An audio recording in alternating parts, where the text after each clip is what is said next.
যখন এই টার্গেটে ছুটে আসে তখন এটার যে ওয়ারহেড, মানে একটি নির্দিষ্ট ওয়ারহেড না, বহু ওয়ারহেডে ভাগ হয়ে যায়।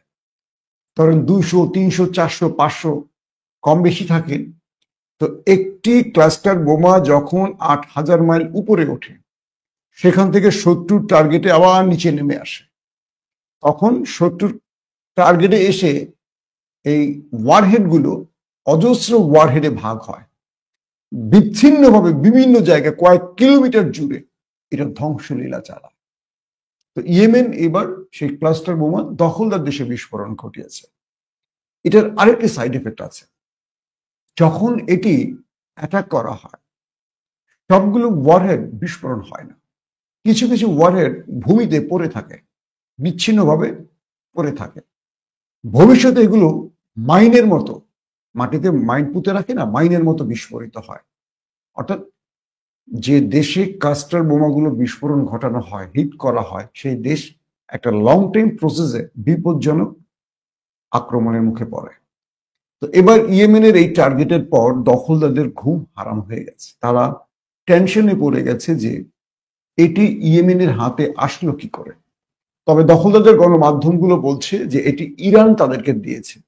কিন্তু সাম্প্রতিক সময় ইয়েমেন যে হাইপারসনিক ব্যবহার করছে, প্যালেস্টাইন 2 থেকে শুরু করে অনেকগুলো, এবং ইন্টারেস্টিং ব্যাপারে ক্লাস্টার বোমা যখন মেরেছে দখলদার দেশটির মধ্যে, তাদের 4 থেকে 5টি লেয়ার আকাশ প্রতিরক্ষা সিস্টেম এগুলো ইন্টারসেপ্ট করতে পারেনি। Iron drone, David Fleming, third এবং আরো একাধিক যে আকাশ প্রতিরক্ষা সিস্টেম রয়েছে দখলদারদের, সেগুলো ফাঁকি দিয়ে এই ক্লাস্টার বোমা ঢুকে গেছে দখলদার দেশের ভেতরে এবং ভয়ঙ্কর বিস্ফোরণ চালিয়েছে। এরপর থেকে নেতানিয়াহুর ঘুম হারাম যে ইয়েমেনের হাতে এই ভয়ঙ্কর বোমা আসলো কি করে, কতগুলো আছে, আগামী দিনে কতগুলো মারতে পারে তারা। ইয়েমেন বলেছে যতক্ষণ আমার ফিলিস্তিনি ভাইদের উপর হামলা চলবে ততক্ষণ ইয়েমেন পাল্টা জবাব দেবে। উল্টো দেখেন, গত এক সপ্তাহের মধ্যে ইয়েমেনের সানা সহ কয়েকটি জায়গায় দখলদাররা ব্যাপক অ্যাটাক করেছে, ব্যাপক অ্যাটাক করেছে, অনেক মানুষও মারা গেছে। তারপরও ইয়েমেন থেমে থাকছে না। আর দেখেন সৌদি আরব ওয়াইসি মিটিং করে শক্ত কথা বলে চুপচাপ বসে আছে। আর ইয়েমেন ছোট্ট একটি গোত্র, এটি রাষ্ট্রের কোনো বাহিনী না, তারা ফিলিস্তিনের জন্য জীবন বাজি রেখে লড়াই করছে। আসি এবার ভারত পাকিস্তান প্রসঙ্গে। একদিকে ভারত পাকিস্তানের মধ্যে যুদ্ধের উত্তেজনা চরম আকারে চলছে, এরই মধ্যে ভারত তার সীমানে থাকা সুইচ গেটগুলো, ড্যামগুলোর খুলে দিয়েছে। বলা হচ্ছে পাকিস্তানের ইতিহাসে 40 থেকে 38 বছরে এত ভয়াবহ ফ্ল্যাট দেখা যায়নি। পাকিস্তানের বিভিন্ন জোনকে ডেঞ্জার জোন হিসেবে ঘোষণা করা হয়েছে। বিভিন্ন জায়গায় বিদ্যুৎ ব্যবস্থা ভেঙে পড়েছে। অর্থাৎ পাকিস্তান তার জন্মের 40 থেকে 38 বছরে এত ভয়াবহ বন্যা দেখেনি, এবং অজস্র মানুষের প্রাণহানি হয়েছে, অজস্র হাজার হাজার মানুষের প্রাণহানি হয়েছে। একদিকে ভারত পানি বন্ধ করে ভারত পাকিস্তানকে শিক্ষা দিতে চাইছে, এবার সুইচ গেটগুলো খুলে দিয়ে পাকিস্তানকে ডুবিয়ে দিচ্ছে। পাকিস্তানের মধ্যে যে দৃশ্য চলছে অকল্পনীয়, যেটা আপনারা হয়তো চিন্তা করতে পারবেন না। মানুষের বাড়ি ঘর ভেসে চলে যাচ্ছে স্রোতের তাণ্ডবে, অজস্র পরিবারের সন্তান হারিয়ে গেছে, অজস্র মানুষ নিখোঁজ রয়েছে। যে ভয়াবহ পরিস্থিতি, এটা আসলে উদ্ধার কাজ দিয়ে সম্ভব নয়, কারণ তাদের যে রিমোট অঞ্চলগুলো, সেটা খাইবার পাখতুনখোয়া বলি, বালুচিস্তান বলি, আরো অনেক জায়গায়, কিন্তু এবার পানি সেই লাহোর থেকে শুরু করে বিভিন্ন অঞ্চলের মানুষের হাজার হাজার হেক্টর জমির ফসল ডুবে গেছে। প্রাণহানি তো দূরের কথা, এবার পাকিস্তান খাদ্য সংকটে পড়বে। পাকিস্তানের প্রতিটি গণমাধ্যমের এখন শিরোনাম ফ্লাড। আল্লাহ পাকিস্তানকে বিপদ থেকে রক্ষা করুন, আমরা দোয়া করি। দর্শক, বাংলাদেশের অন্তর্বর্তীকালীন সরকারের প্রধান প্রফেসর ইউনূস সাম্প্রতিক চীন সফরে শি জিনপিং এর কাছে যে যুদ্ধ বিমানের প্রশংসা করেছিলেন এবং প্রত্যাশা করেছিলেন সেই J-10C এবার কেনার ব্যাপারে বাংলাদেশ চীনের কাছে তার আগ্রহ প্রকাশ করেছে। বলা হচ্ছে 1 ডজন J-10C চীনের কাছ থেকে বাংলাদেশ কিনতে চায়। এই J-10C কম বেশি আমার দর্শকরা জানেন, আমি অনেকবারই বলেছি, সাম্প্রতিক ভারত পাকিস্তান যুদ্ধে ভারতের 4.5 প্রজন্মের যুদ্ধ বিমান রাফায়েল এবং চীনের মিগ গ্রুপের যে সিরিজ যুদ্ধ বিমানগুলোকে ধ্বংস করেছে এবং রাশিয়ান আকাশ প্রতিরক্ষা সিস্টেম S-400 কে অ্যাটাক করে ব্যাটারি ধ্বংস করেছে এবং তাদের যে ব্রাহ্মস মিসাইল স্টোরেজ ধ্বংস করেছে, তার মূল নায়ক ছিল এই J-10C। বলা হচ্ছে পাকিস্তান 24 ঘন্টার মধ্যেই ভারতকে যে রিটালিয়েট করেছিল তার মূল অস্ত্র এই J-10C এবং এটির মাধ্যমেই 7টি যুদ্ধ বিমান পাকিস্তানের ভারতের 7টি যুদ্ধ বিমানকে ধ্বংস করেছে, যে 7টি যুদ্ধ বিমানের তথ্য মার্কিন প্রশাসনের প্রধান ডোনাল্ড ট্রাম্প নিজেই কালকে ঘোষণা করেছে। তো সেই J-10C ইসরায়েলের সাথে 12 দিনের যুদ্ধ শেষে ইরানও কিনেছে 40টির মতো এবং ইরানের অধিকাংশ চালান পৌঁছে গেছে। এবার বাংলাদেশ 1 ডজন J-10C কিনতে যাচ্ছে চীনের কাছ থেকে। বলা হচ্ছে সাম্প্রতিক মাইলস্টোন স্কুলে যে ফাইটার জেটটি বিধ্বস্ত হয়ে অজস্র মায়ের বুক খালি হয়, এটির আমাদের রাষ্ট্রীয়ভাবে জনগণ এবং প্রশাসনে কর্তাদের মধ্যে চাপ সৃষ্টি হয়েছে।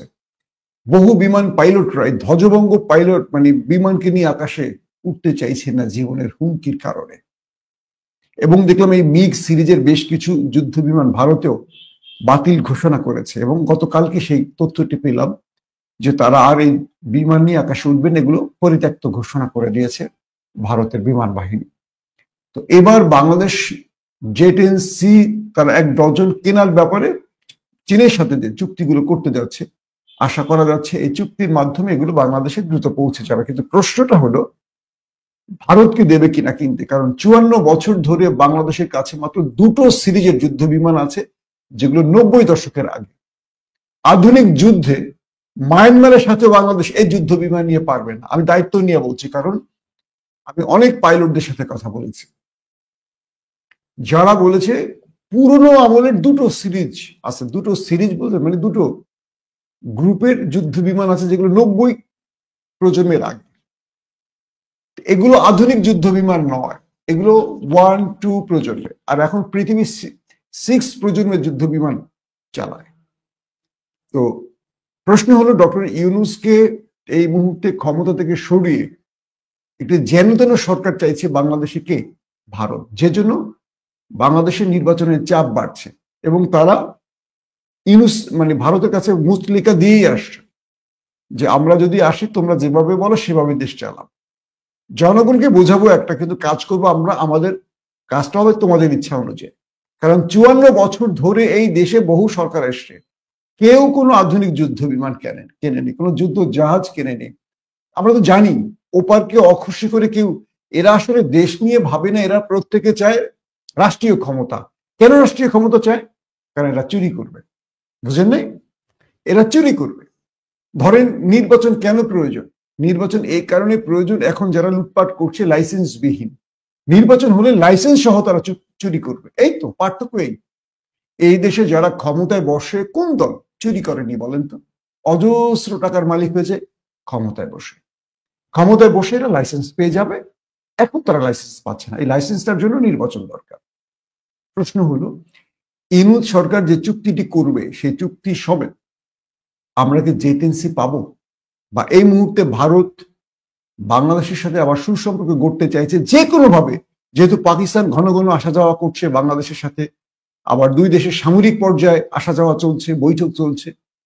এখন পাকিস্তানকে ঠিক পূর্বের মতো আবার আউট করে দিতে, বাংলাদেশের এই জিওপলিটিক্স থেকে বের করে দিতে ভারত আবার চেষ্টা করছে। এই জন্য ভারত এখন পাগল হয়ে গেছে বাংলাদেশে ইউনূসকে সরিয়ে একটা তাদের পুতুল সরকার বসানোর জন্য। তো এই ক্ষেত্রে ইউনূস সরকার বুঝতে পারছেন যে তিনি যদি কিছু করে যেতে পারেন হয়তো এটুকুই কাজে লাগবে। তো এই J-10C কেনার ব্যাপারে চীনকে বাংলাদেশ তাদের আগ্রহের কথা জানিয়েছে। এবার চীন তাদেরকে এটা দেবে কবে কি সেটা নিয়ে আমরা ডিটেল আলোচনা পরে কখনো আপনাদের জানাবো। কিন্তু প্রশ্ন হলো ভারত কি আদৌ কিনতে দেবে, বা আমাদের রাজনৈতিক দলের নেতারা ইউনূসকে কিনতে দেবে? কারণ তারা তো ফিফথ কলামের লোক, ভারত যা বলবে তাই করবে। তো ভারতের ইচ্ছা অনুযায়ী তো এগুলো হবে। প্রশ্ন হলো, আমরা স্বাধীন রাষ্ট্র, এই কথাটা আমরা প্রায় বলি ৭১ স্বাধীন হয়েছে। আসলে আমরা স্বাধীন হইনি। পাকিস্তান থেকে আমরা ভারতের কোলে এসে বসেছে। আর ভারত আমাদের যে ন্যারেটিভ শিখিয়ে দেয় ৭১ মুক্তিযুদ্ধ, ৭১ মুক্তিযুদ্ধ, এটাই আমরা আওড়াই। আর সেই আওড়ানো বিষয়গুলো দেখবেন খুব চেতনাশীলরা, আমাদের অ্যাডভোকেট ফজলু পাগলাদের মতো লোকেরা এগুলো আওড়ায়। আবার দেখবেন ফজলুকে যখন বিএনপি ৩ মাসের জন্য দল থেকে বহিষ্কার করেছে বা সাময়িক তার পদ স্থগিত করেছে, ভালো করে খেয়াল করবেন আওয়ামী লীগের লোকেরা তাকে নিয়ে সবচেয়ে বেশি কান্নাকাটি করছে। ফেসবুকে আমি যতগুলো আইডি তার পক্ষে লিখতে দেখেছি সব দেখবেন আওয়ামী লীগের লোক। তার মানে কি বিএনপি এখনো বুঝতে পারছে না তিনি কার পারপাস সার্ভ করছেন, কার ন্যারেটিভ প্রচার করছেন? আর তাকে ৩ মাসের জন্য সাময়িক সাসপেন্ড মানে কি নভেম্বরে তিনি আবার ফিরে আসবেন রাজনীতিতে, তিনি হবেন মুক্তিযুদ্ধ বিষয়ক মন্ত্রণালয়ের মন্ত্রী, তারপর তিনি আবারও সেই ন্যারেটিভ তৈরি করবেন। তখন তো বিএনপি ক্ষমতায় থাকবে, তার বহিষ্কার আদেশ চাইলে বা তার বহিষ্কারের জন্য আন্দোলন করার কাজ হবে পুলিশ দিয়ে পেটাবে। এখন তো ইউনূস আছে দেখে জনগণ রাস্তায় নামলে বিএনপি টেনশনে পড়ে যায়, তখন তো বিএনপি ক্ষমতায় থাকবে। এগুলো পর্দার অন্তরালের খেলা।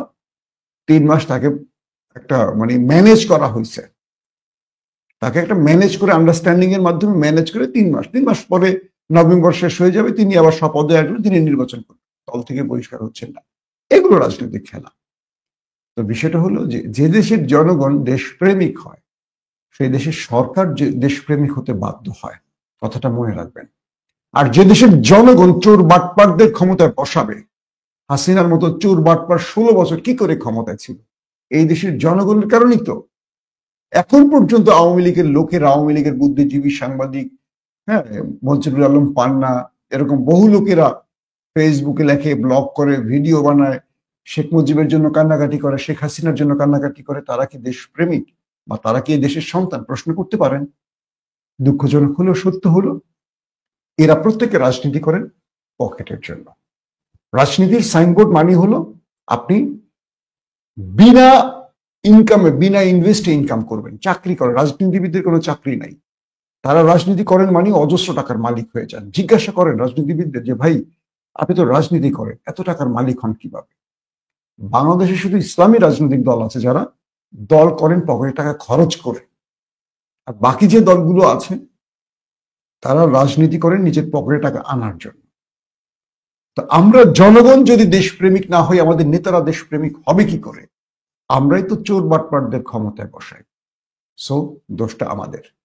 তো মাইলস্টোনের মতো এরকম ঘটনা আরো ঘটবে, ভারত ঢুকে পড়বে, ভারত এসে আমাদের মতো, আমাদের ছোট দেশ, কোনো অস্ত্র নাই, সেনাবাহিনীর দুর্বল, আধুনিক কিচ্ছু নাই, তারা যখন ইচ্ছা করবে আমাদের দেশের পুরোটা দখল করবে, অর্ধেক দখল করবে।